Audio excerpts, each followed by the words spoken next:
YouTube. This is DecKrash, better known as Brandon, and welcome to another book review. And I know I've been gone for a really long time, but I am back and I'm doing things a little bit differently, as you can see from the nice little layout here.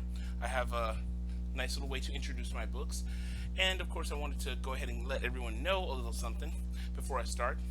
My pen name, for those of you interested in my work, is Brandon Hill. You can find me on Amazon.com. I will have a link in the doobly-doo to my Amazon page where you can see my published works. I specialize in science fiction and fantasy. And lately, along with writing some new works, which I will discuss in later videos, I have also been working on doing book reviews for various science fiction and fantasy authors, doing all book review call-outs on Facebook. From my main page. But aside from that, I wanted to go ahead and tell you guys about this new book that I've read about the last few weeks from my last book review call. And by the way, I do have a Facebook page if you want to follow my book reviews, and also review blog on WordPress, and I will also leave a link in the doobly-doo to those things as well. So, as I was saying, that book is A Day Out of Time by Kelsey Clifton. This one's a nice work of science fiction. It has to do, once again, with time travel. Interestingly enough, as I mentioned in my last book review, which I believe was for Eon Legion, I'm not really a huge fan of stories about time travel, but this one takes the concept and kind of does a little something different. It's a book where, rather than people travel through time, time comes to you. It's sort of the Soviet Russia of time travel stories. To borrow a very old joke, for those of you who don't know, just look up Yakov Smirnoff. You'll find who I'm talking about. In Soviet Russia, time comes to you. So, and yes, I'm old for saying that and even remembering that, but I grew up in the 80s, so whatever. So, in regards to this book, it's kind of an odd duck out of stories where time travel is the key plot element, because what this is all about is a day in the year where basically time goes haywire. Past, present, and future kind of spill into each other through these strange portals through which people and creatures and even extraterrestrials, they all sort of spill into our time. Usually the extraterrestrials are from certain points in the future, or maybe even the distant past. Also, of course, you've got your dinosaurs. You have your people from the recent past or even long past, and also people from the future. Some of them use this day at knowing about the time travel, the portals. They use this day to just travel through time as sort of a holiday and just go right back to their normal time, because of the help of this organization called Sirius. That's CIRIUS. It's a secret organization that's composed of people with a strange genetic flaw.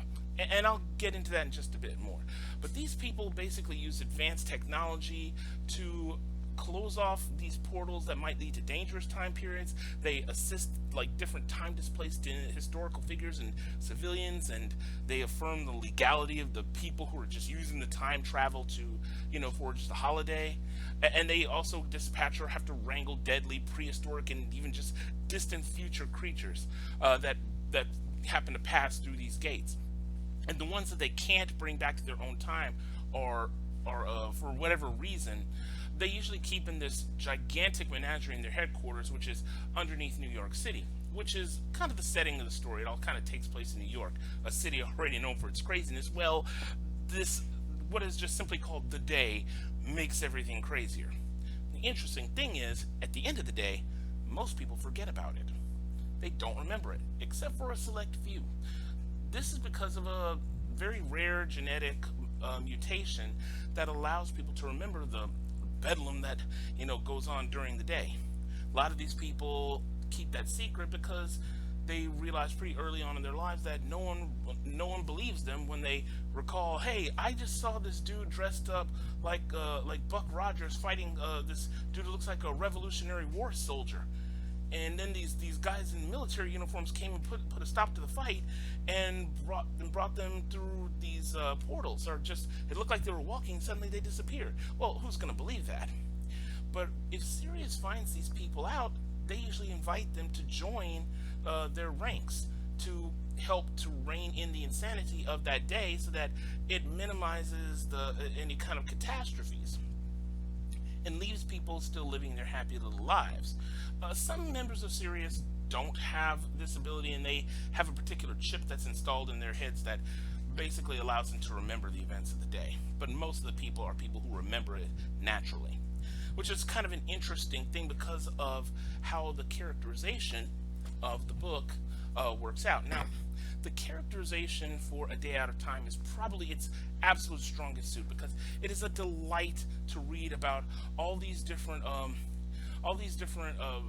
members of Sirius, particularly the Gamma team, which is sort of a group of misfits and mismatches, delightful group of people who are broken in their own way, who's led by Alexa Cat Fierro, who's as tough as nails, takes crap from nobody, mama bear of the group. She basically, it's her job to kind of herd these cats and also protect them from other divisions of Sirius that want to use some of the members of Gamma Team, which have their own particular special abilities for their own personal gain.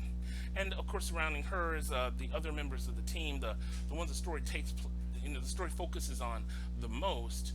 Because each chapter begins from a different character's perspective. You have Grunt, who's basically like a walking ball of testosterone, the tank of the group, but also very soft-spoken and kind-hearted. Then you have Darwin and Helix, who's a mischievous brother and sister scientist duo of the group, and Millennia, who's one of my personal favorites. She's sort of the resident physicist of the group, and just a all-around ball of energy, but she also hides sort of a bit of sadness in her past, and also an interesting subplot that involves her and another time traveler that the story expounds on at later points. And you can see through their banter and their jokes and just the easy to read flow of all the stuff that goes on in this group, that you can see there's a lot of camaraderie and love in this group. And there's one really touching moment where Kat is talking about how much she loves the whole gang of them. And you really get this sense of sort of a slightly dysfunctional family, but a family nonetheless, working together in this story where time goes crazy, and working together to try to get things set back into sort of a semblance of normalcy. And this happens on a day where you have creatures from the distant future popping in with dinosaurs and time-displaced historical figures and 19th century British ladies, and so on and so forth. And in a day where you could walk into a closet and suddenly find yourself in the middle of a early 20th century speakeasy. It's all really crazy, but really loads of fun to read and see how the members of Sirius interact and work with each other, and sometimes against each other in certain not Sirius, but against other divisions for certain reasons. It's really fun to read. It's a really easy read. The writing style just rolls off really well, and for a story that looks like I believe, the author can correct me if I'm wrong, but I think it was self-published, and for self-published work, it shows a high amount of quality in the editing and in the revisions, so that there's hardly any real grammar or spelling errors or anything like that. And so it makes for a very easy read, really fun, and there's a lot of world building put in with the mechanics of the day, which kind of escaped me. It's kind of because they explained it early on in the story, but it's a little bit hard to follow. They do make an explanation, and there's really a funny running gag in the beginning of the book called "Read the Damn Handbook," and there's actually an appendix in the book called "The Damn Handbook." And not only this, and this is something I forgot to mention in my written review on WordPress, was that there are some parts in the book where there are conversations that go on with this division from the 18th century, this division of French soldiers who they're speaking completely in French, and the French in which it's written is actually pretty darn good French, considering I'm somebody who took French for like 11 years, and I could actually read it without even having to go to the appendix and follow along with what they're saying. I actually pretty much got the gist of what they were talking about. So it was very well done, and I'm glad that our author, had a lot of respect for the historical data, and not just when it comes to the 19th century, but also all the different time periods, past time periods that they do feature in the story. And she was very creative in putting together some of the information of the future time periods some of these things and creatures come from. So, like I said, it's a joy to read, chiefly for the characters and their interactions, their stories. It really felt from it, because there were a lot of funny, crazy moments, actiony moments, but also very touching moments and all that. And of course, like I said, the world building, it was very well done, very well researched, and I really enjoyed it. And so basically the only thing I could really say was any kind of a downside, and if you could even call it that, it was, and I said this in my review on WordPress, I said if it's any fault at all, I think that the narrative of the story is just coming just as sort of maybe insisting upon the diversity of its cast, talking about how there's a lot of talk about how, like, New Kid, and I forgot to say about New Kid. New Kid's one of the main people who the story is told through, aside from Cat. Is a newcomer to the group who they just simply call New Kid. Everybody has their own call signs. Cat, Cat is Cat, Millennia, Darwin, and Grunt, and then several others too. But it comes from the point of New Kid. And now back to what I was trying to say is that, for an example, New Kid is half black, or at least at least biracial, or at least one quarter.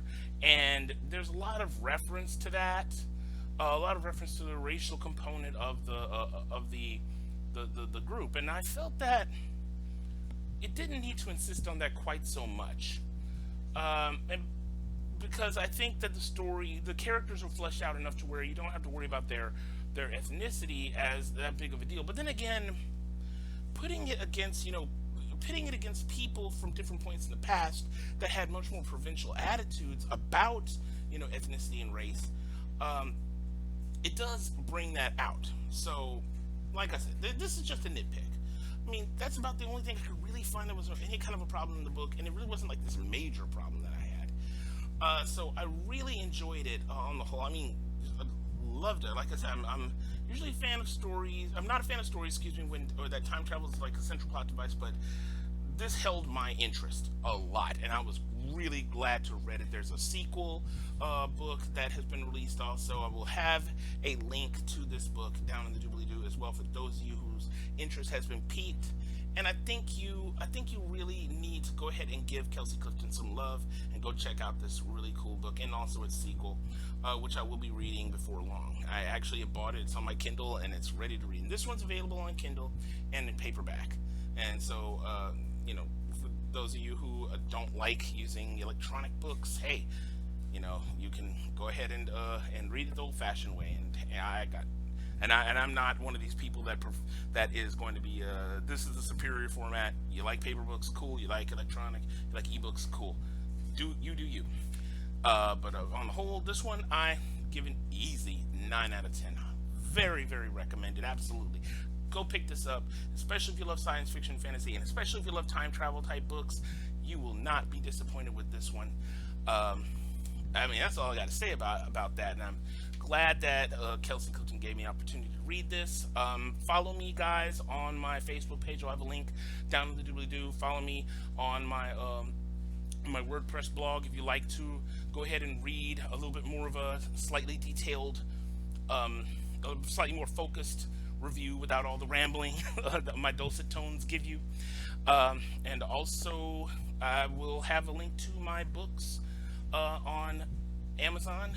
Please go check them out. I hope that one of them really piques your interest. I might do a video later on that talks about each book in a bit more detail, so that you can have an interesting choice. And I do have a few older videos that are actually advertisements for my books, if you want to go back through my long list and check it out. Though I think I might have a playlist of that. If not, I gotta make one. Anyway, thank you guys for watching, and I hope that this has piqued your interest for that book. And I'm going to have another review very soon for another book that I wrote that I reviewed that I read pretty much on the tail end of this one. I'm currently reading another book right now. I'll have some reviews out by then. I will make sure everybody knows, and we'll be making some more video reviews. And thank you very much for listening to me, and thank you very much for your time. And this is DecKrash, better known as Brandon. And as always, stay lucky and stay blessed. Take care.